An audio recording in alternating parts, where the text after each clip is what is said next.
Today I'm starting from page 51. I'm a what? Gasped Harry. A wizard, of course, said Hagrid, sitting back on the sofa, which groaned and sank even lower. And a thumping good one at that, I'd say, once you've been trained up a bit.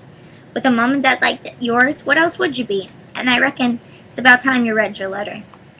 Harry stretched out his hand, at last to take the yellowish envelope addressed in emerald green to Mr. H. Potter, the floor, Hut on the Rock, the sea. He pulled out the letter and read. Hogwarts School of Witchcraft and Wizardry. Headmaster Albus Dumbledore. Order of Merlin, First Class, Grand Sorcerer, Chief Warlock, Supreme Mugwump, International Confederation of Wizards.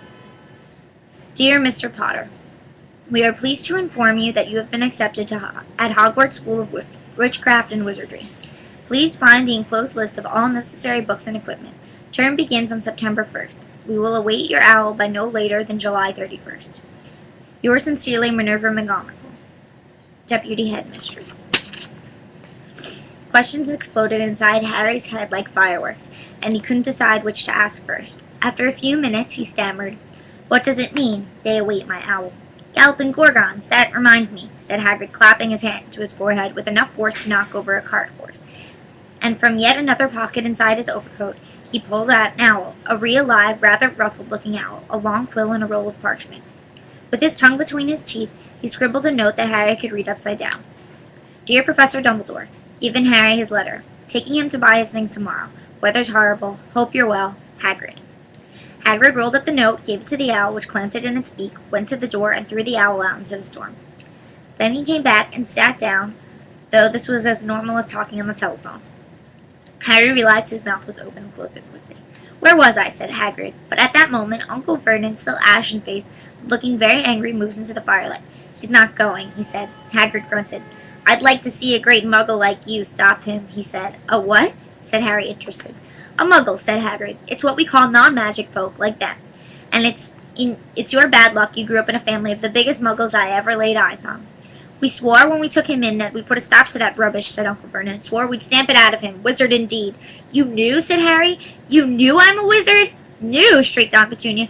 Knew, of course we knew. How could you not be, my dratted sister being what she was? Well, she got a letter just like that and disappeared off to that school and came home every vacation with her pockets full of frog spawn, turning teacups into rats.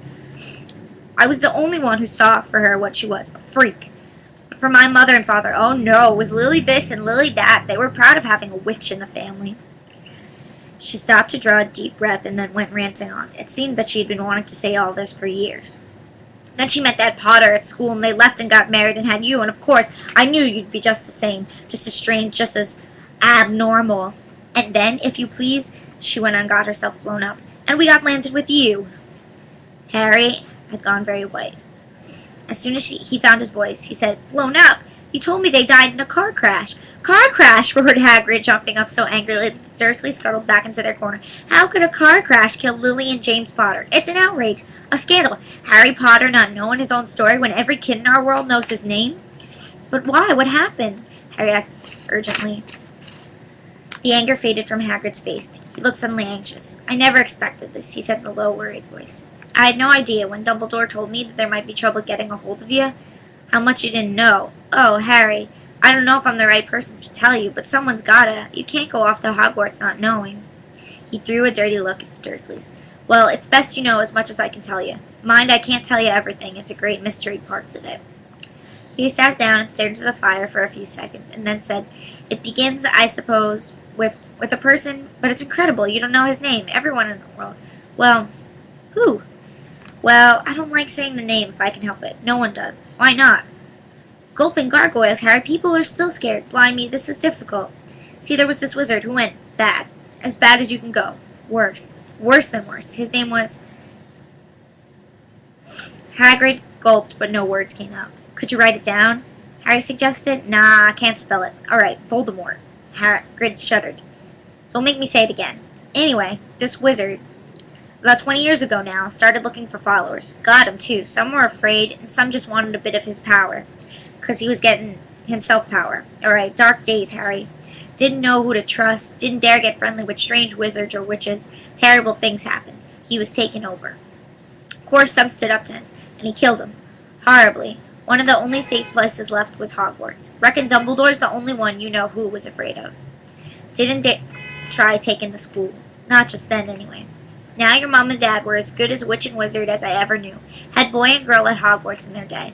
Suppose the mystery is, well, you know who never tried to get him on his side before. Probably knew they were too close to Dumbledore to want anything to do with the dark side. Maybe he thought he could persuade him. Maybe he just wanted them out of the way. All anyone knows is he turned up in the village where you was all living on Halloween 10 years ago. You was just a year old. Came out to your house and Hagrid suddenly pulled out a very dirty spotted handkerchief and blew his nose with a sound like a foghorn. Sorry, he said, but it's that sad. Knew your mom and dad, nicer people you couldn't find. Anyway, you know who killed him. And then this real mystery of the thing. He tried to kill you too. Wanted to make a clean job of it, I suppose. Or maybe he just liked killing by then. But he couldn't do it. Never wondered how you got that mark on your forehead? That was no ordinary cut. That's what you get when a powerful evil curse touches you. Took care of your mom and dad and your house even. But it didn't work on you. And that's why you're famous, Harry. No one ever lived after he decided to kill him. No one except you. And he killed some of the best witches and wizards of the age. McKinnons, the Bones, the Pruitts. And you was only a baby. And you lived. Something very painful was going on in Harry's mind. As Hagrid's story came to a close, he saw again the blinding flash of green light, more clearly than he had ever remembered before, and he remembered something else for the first time in his life. A high, cold, cruel laugh. Hagrid was watching him sadly. Took you from your ruined house myself, on Dumbledore's orders, brought you to this lot. Load of old tosh, said Uncle Vernon. Harry jumped. He had almost forgotten that the Dursleys were there. Uncle Vernon certainly seemed to have gotten back his courage. He was glancing at Hagrid. His fists were clenched. Now you listen here, boy, he snarled. I accept that there's something strange about you. Probably nothing a good beating wouldn't have cured. And as for all this about your parents, well, they were weirdos. No denying it. And the world's better off without them, in my opinion. As for all they got getting mixed up with these wizarding types, just what I expected. I always knew they'd come to a sticky end. But at that moment, Hagrid leapt from the sofa and drew a battered pink umbrella from inside his coat.